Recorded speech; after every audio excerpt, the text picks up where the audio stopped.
L'engagement de l'armée sud-africaine en République démocratique du Congo aux côtés de l'armée congolaise pour lutter contre les rebelles du M23. Après la mort de ces soldats, des voix s'élèvent en Afrique du Sud pour exiger le retrait des troupes déployées dans l'est de la RDC. Bonjour Claire Bargelès.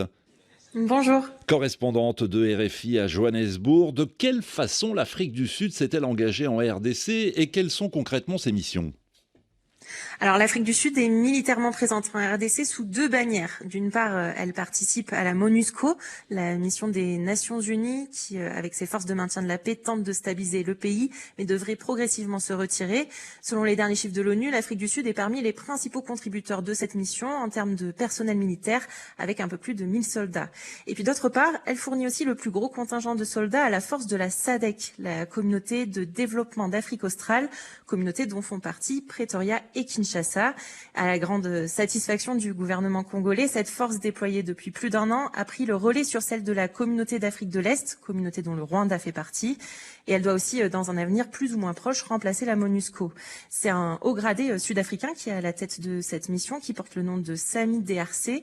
Et à terme, 2900 soldats d'Afrique du Sud devraient être déployés, ce qui représenterait près de 60% de l'effectif promis, aux côtés de la Tanzanie et du Malawi. Mais pour l'instant, seule une fraction de ce contingent est présent sur place. En tout cas, l'Afrique du Sud paye déjà pour son engagement puisqu'elle compte des pertes humaines. Rodolphe parlait d'une dizaine de morts. L'Afrique du Sud déplore déjà 13 morts sur le terrain congolais. Tout à fait, 13 morts depuis vendredi et l'offensive du M23 sur Goma. Et ces pertes sont dues à la fois au sein de ces troupes engagées du côté de la MONUSCO et du côté de celle de la SADC.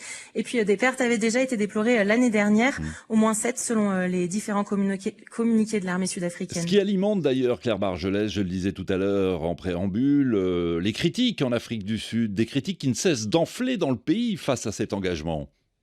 Oui, l'Alliance démocratique, la deuxième force politique du pays et qui fait partie du gouvernement de coalition, dénonce l'envoi de soldats sud-africains vers leur mort et demande à ce que la ministre de la Défense vienne s'exprimer devant le Parlement pour déterminer si ces troupes sont suffisamment équipées.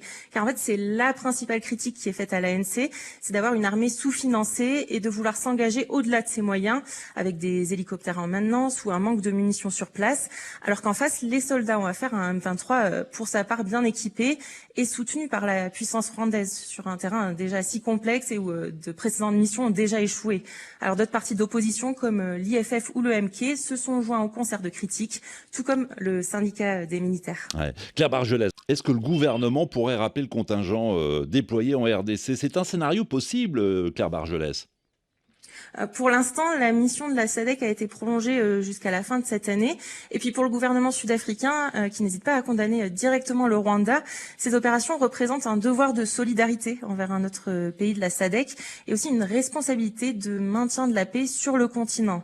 Mais en effet, la question des répercussions en termes d'image en Afrique du Sud se pose, alors que l'ANC est en perte de vitesse et peine vraiment à justifier la dépense de milliards de rand dans ces opérations, alors que ici, la situation domestique demande aussi son attention. Et puis des voix accusent également le pays de vouloir en fait préserver ses intérêts miniers en RDC. Donc la pression de l'opinion publique pourrait à terme peut-être jouer sur l'engagement de Pretoria, surtout si ces missions continuent de montrer très peu de résultats.